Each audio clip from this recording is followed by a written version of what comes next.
All right, I did some long overdue sorting of my fish.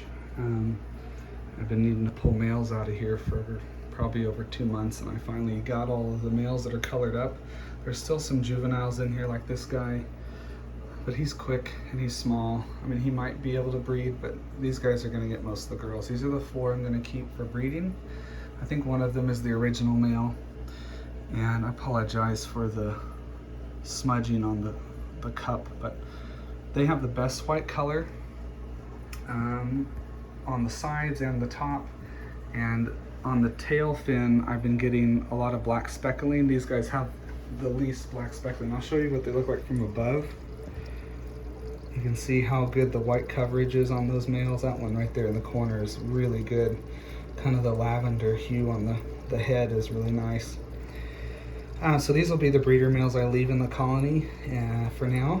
And then this fall, when I go to clean out the tubs at work, I'll be selecting 3 or 4 probably new males from there that have the best white coverage and the least dots. That's what I'm going for. Eventually, if I ever get rid of those black speckles, I'll start trying to select for tail shape.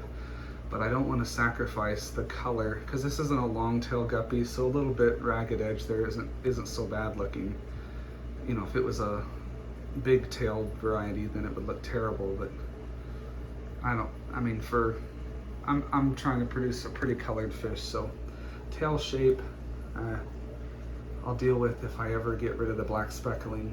And then also I chose these guys because they are bigger. I have some smaller ones that have just as good a white coverage, but they're not as big, and I want to keep decent size, so picked the bigger guys. Very nice. You can see they're gold base. These are the platinums you can buy at Petco or PetSmart, but you can see the gold base on these with the white platinum overlay, and it kind of has a blue lavender cast to it, which is really pretty. Especially from above in the sunlight, it's even more dramatic, that blue lavender cast. And then here's their tank. I just did a water change. Sprayed the pearlweed down with some peroxide to try and kill the hair algae. And I sprayed some right over the moss clump too, because I'm getting hair algae in that as well. Fish are all pretty spooked. This is my breeder net that is housing some crippled old female fish. My wife and I don't have the heart to kill them or get rid of them just because they're crippled, bent spines and stuff, but they're down in the bottom and all that plant material right now. But that way they don't have to struggle so hard to get fed, and they're not breeding with everybody else. So for now they live in a net. Eventually I think I'm going to set up a bigger tank for my Japan blue gulls, a 10 or a 20, and then move those guys into that little 5-gallon. I have the Japan blue gold double sword guppies in right now.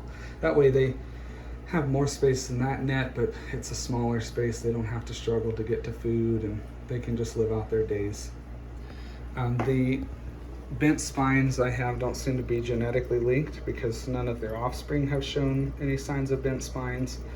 So they've produced a lot of offspring for me, and I just don't feel right about putting them out of their misery. I've got one platinum female in there, she's real crippled, and one real crippled swordtail.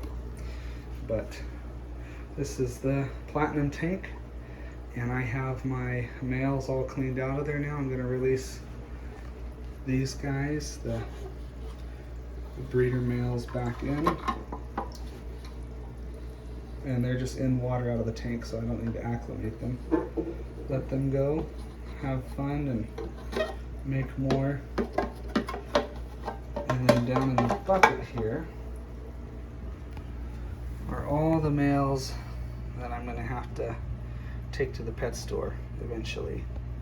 Some of them have really good white coverage. You can see it gets better with age, so typically I would say the oldest males are the ones with the best white cover, which means that if they're small and they have really good white covering, chances are they're just going to be smaller rather than a nice big fish. And like this guy has some pretty good white coverage too, but a lot more speckling in his tail.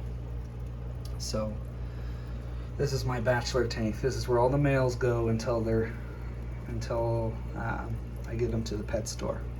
it tends to get pretty crowded in this little 10-gallon, but they do all right. There's enough fish and cover that nobody gets picked on too much. So anyway, that's